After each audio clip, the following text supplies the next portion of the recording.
صاحب نے بڑا نقشہ کھینچا ہے، میرے سارے مضامین بدلنے کی کوشش کی ہے، لیکن چونکہ مجھے قائد صاحب نے کہا تھا کہ والدین کے حوالے سے بات کرنی ہے، اس لیے وگرنہ میں بھی ساتھ ساتھ چلتا قبر تک اور ساری چیزیں واضح ہوتی کہ ہم مسلمان، میں یہ نہیں کہتا کہ وہ شیعہ ہے وہ وابی ہے اور میں سنی ہوں، میں یہ کہتا ہوں کہ میں شیعہ یا وابی نہیں ہوں، میں مسلمان ہوں۔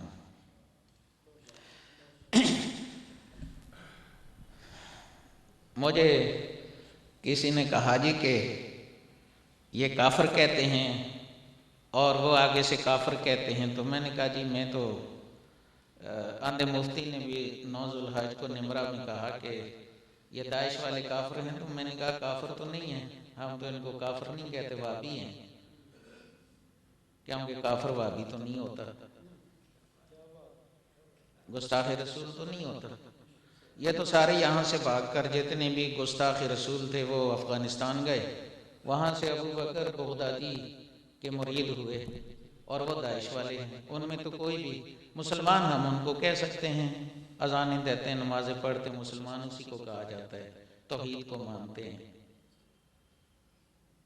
توحید کو ماننے والا ابلیس بھی ہے، ہم توحید کے نہ ماننے والے کے پیچھے تو نہیں پڑتے، ہم کہتے ہیں چلیں کبھی موقع ملا تو رسالت کو بھی مان لیں گے، لیکن یہ بات ضروری ہے کہ اصطلاحات ہیں، اگر کوئی نبی پاک کا گستاخ نہیں ہے تو اس کو وابی کہنا جرم ہے، مطلب ہر ایک کو تو وابی نہیں ہوتا۔ وابی ایک اصطلاح ہے اہل سنت سے جدا ہونے والے لوگوں کی، جیسے معتزلہ ایک اصطلاح ہے، خوارج ایک اصطلاح ہے جس کی موجودہ شکل یہی وابی ہیں، اور اسی طریقے سے رافضی ایک گمراہ طبقہ ہے جو موجودہ دور میں شیعہ کہلاتے ہیں، لیکن اگر کوئی صحابہ کا بے ادب نہیں ہے تو وہ شیعہ نہیں ہے،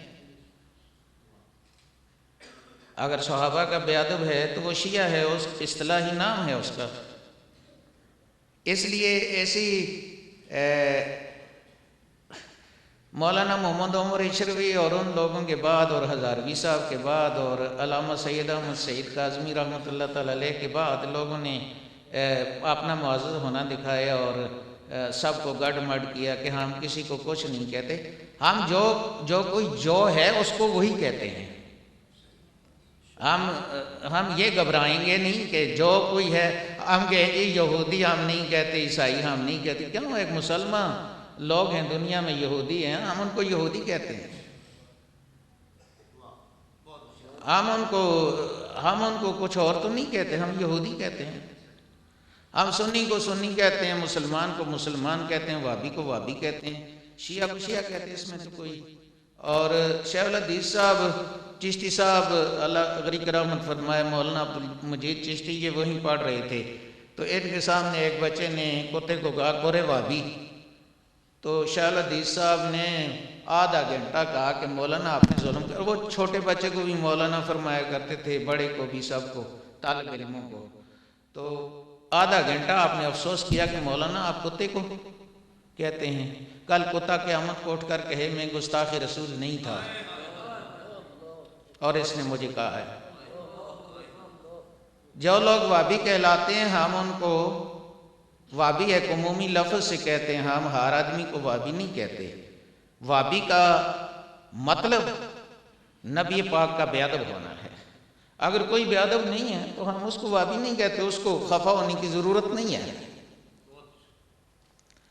اگر کوئی صحابہ اکرام کا بے ادب نہیں، امہات المومنین کا بے ادب نہیں، یہ دو موٹی باتیں ہیں، شیعہ جو کہلائے دو موٹی باتیں ہیں، ایک صحابہ اکرام کا بے ادب ہونا اور دوسرا امہات المومنین کا بے ادب ہونا، یہ حقائق ہیں، یہ ہمارے عقیدے کی کتابوں میں لکھا ہے، ہماری تاریخ کی کتابیں بھری پڑھی ہیں، ہمارے دین کی کتابیں بھری پڑھی ہیں، ہمیں اپنے اکابر نے یہ سکھایا ہے کہ آپ جو کوئی جو ہے اس کو وہی کہو، انصاف یہی ہے۔ انصاف کی تعریف کیا ہے؟ وضع شیخ فی محلہ، شیخ کو اپنا مقام دینا، قاضی مسعود صاحب کے والد صاحب والد ہیں، ان کو والد کا مقام دینا. اگر والد کے ساتھ معاملہ والد والا نہ کریں جو ہمارے دین کے آئینے میں موجود ہے، بھائی والا کر لیں، بیٹے والا کر لیں، چاچے والا کر لیں، دوست والا کر لیں، ماموں والا کر لیں، تو ظلم کریں گے.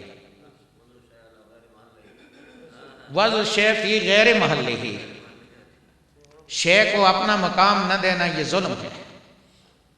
اس لیے شرک کو اللہ نے ظلم فرمایا ہے کہ ان الشرک لظلم عظیم، کہ لوگ اللہ کی ذات کو اس کا مقام نہیں دیتے، للو پنجو کو اس کے برابر کر دیتے ہیں.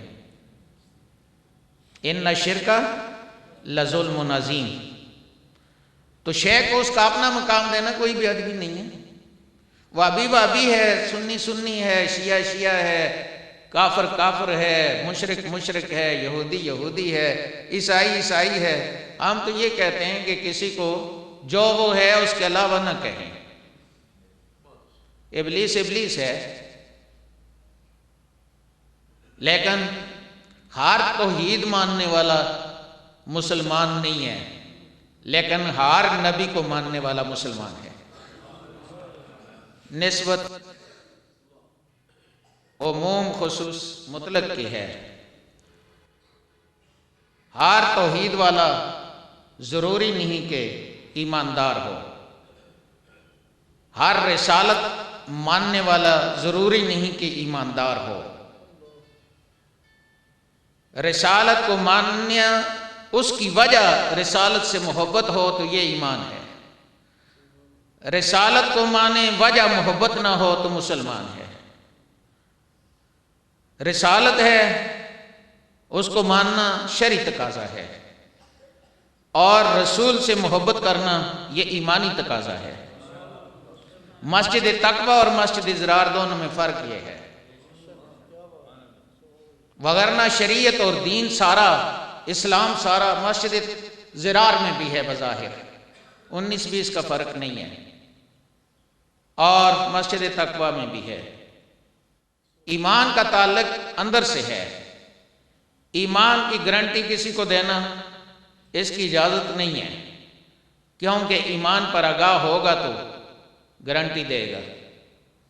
اس لیے حضرت اسامہ سے آپ نے فرمایا کہ حضرت اسامہ اور 7 دوسرے صحابی تھے. ایک کافر جو مسلمانوں کو مولی گاجر کی طرح کاٹتا کاٹتا جب ان کے قابو آیا تو اس نے کلمہ پڑھ لیا.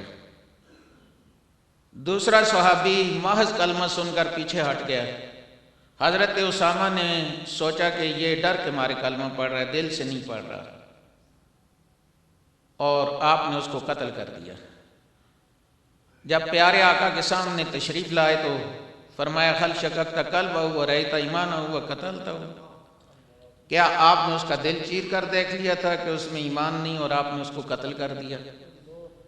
کلمہ پڑھنا شریعت ہے، کلمہ نبی پاک کی محبت کی وجہ سے پڑھنا یہ ایمان ہے. لا الہ الا اللہ محمد رسول اللہ. جو لوگ نبی کو اپنی طرح بشر کہتے ہیں اور نبی کا سوائے ایک میسنجر کے اور کوئی مقام نہیں ہے، تو پھر کافر کو مسلمان ہونے کے لیے جو کلمات سکھائے جاتے وہ بھی قرآن ہوتا، لیکن ایسے نہیں ہوا. اللہ نے پہلے لوگوں کو اپنے محبوب کا متعارف بنایا ہے، محبوب کی بات کی قدر سکھائی ہے، اس کے بعد اپنی ذات کے ماننے کا فرمایا ہے. اس لیے لا الہ الا اللہ محمد رسول اللہ یہ حدیث پاک ہے، یہ قرآن کی آیت نہیں ہے. قیامت تک کوئی یہ نہیں کہہ سکتا کہ قرآن کافی ہے، حدیث کی ضرورت نہیں ہے. حدیث کی اگر حدیث نہ ہو تو قرآن پڑھنے سے فائدہ کیا ہوگا اگر ایمان نہیں ہوگا؟ تو ایمان تو حدیث سے ہے، ایمان تو پیارے آقا کی ذات سے ہے اور آپ کی بات سے ہے. ایمان آپ کی بات سے ہے، قرآن اللہ کی بات ہے اپنے لفظ اور معنی دونوں میں. حدیث اللہ کی بات ہے معنی میں، لفظ میرے آقا کے ہیں، وہ ترکیب میرے آقا کی ہے. اس لیے پہلے نبی پاک کے در پہ جھکنا پڑے گا، اور بطور نبی نہیں، بطور رسول نہیں، بطور محمد بن عبداللہ۔ آپ کی ذات سے محبت ایمان ہے، آپ کی رسالت اور آپ کی سیرت سے محبت اسلام ہے، آپ کی ذات سے محبت میلاد ہے، اور آپ کے مسند سے محبت سیرت ہے۔ اس لیے سیرت کانفرنس میں ضروری نہیں کہ سارے ایماندار بیٹھے ہوں، لیکن ولادت کی محفل میں سارے ایماندار ہوتے ہیں۔ نماز شریعت ہے، اعمال شریعت ہے، لیکن درود و سلام شریعت نہیں۔ شریعت ہوتی تو گن چن کر مطالبہ ہوتا، کوئی کنڈیشن نہیں لگائی، مطالبے کے بغیر ہے۔ اس لیے جو چیز حساب کے بغیر دی جاتی ہے، مطالبے کے بغیر دی جاتی ہے، مرضی پہ چھوڑی جاتی ہے، وہ جتنی بھی ہو اس کی قدر اتنی ہوتی ہے جو کسی نے بہت زیادہ پیش کیا ہو، اور اتنی قدر اس کی بھی ہوتی ہے جو بہت تھوڑا پیش کرے، کیونکہ یہ دل کی آواز ہوتی ہے۔ قانون دل کی آواز نہیں ہوتی، لوگوں کی مجبوری ہوتی ہے۔ نماز پڑھنی ہماری مجبوری ہے، درود و سلام پڑھنا ہمارے دل کی محبت کی آواز ہے۔ اس لیے درود و سلام ایمان ہے اور نماز شریعت ہے۔ امام بخاری نے بہت زور دے کر فرمایا ہے، اور لمبا چوڑا بخاری شریف میں لکھا ہے کہ اعمال ایمان کا حصہ ہیں، لیکن آگے سے امام اعظم اور آپ کے بچوں نے فرمایا کہ اگر ایسے ہو تو دیوار کے اجزاء تو اینٹیں ہیں، اوپر سے نیچے جائیں، جہاں جا کر زیرو ہو جائیں تو اعمال زیرو ہو جائیں تو بندہ کافر ہونا چاہیے اور اس کا جنازہ نہیں ہونا چاہیے۔ لیکن امام اعظم نے فرمایا کہ زیرو ہو جائے جا کر، اعمال کوئی بھی نہ ہو، پھر بھی اس کا جنازہ پڑھا جاتا ہے۔ امام بخاری نے اعتراف کیا کہ آپ کا فرمان درست ہے۔ حنفیوں کو ساری دنیا پر فوقیت حاصل ہے علمی طور پر، اور دشمن بھی یہ کہتا ہے کہ امام اعظم اور ان کے بچے اگر یہ کہہ دیں کہ یہ دیوار سونے کی ہے تو آپ اپنے لفظوں میں اس کو ثابت کر دکھائیں گے۔ اس لیے امام صاحب عربی نہیں ہیں، اجمی ہیں۔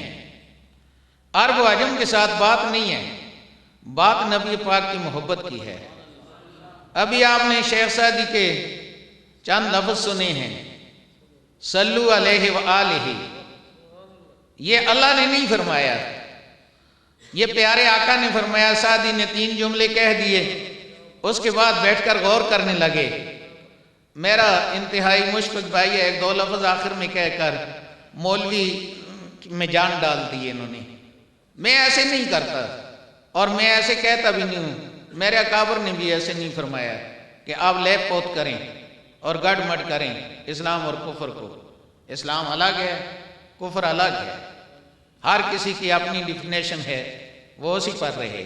ہم اس کو نہ نیچے آنے دیتے ہیں نہ اوپر جانے دیتے ہیں، نہ کافر مسلمان کو کہتے ہیں اور نہ کافر کو مسلمان کہتے ہیں۔ ہر کوئی اپنی اپنی جگہ اپنے خانے میں ہے، اوپر نیچے لے جانا ہم بے ادبی سمجھتے ہیں۔ وابی کو وابی رکھنا ادب ہے، وابی کو کوئی بھی اور لقب دینا بے ادبی ہے، اور ہم با ادب ہیں، ہم ادب کرتے ہیں۔ اس لیے اپنی اپنی جگہ پہ رکھتے ہیں، کسی کو خفا ہونے کی ضرورت نہیں ہے۔ بہرحال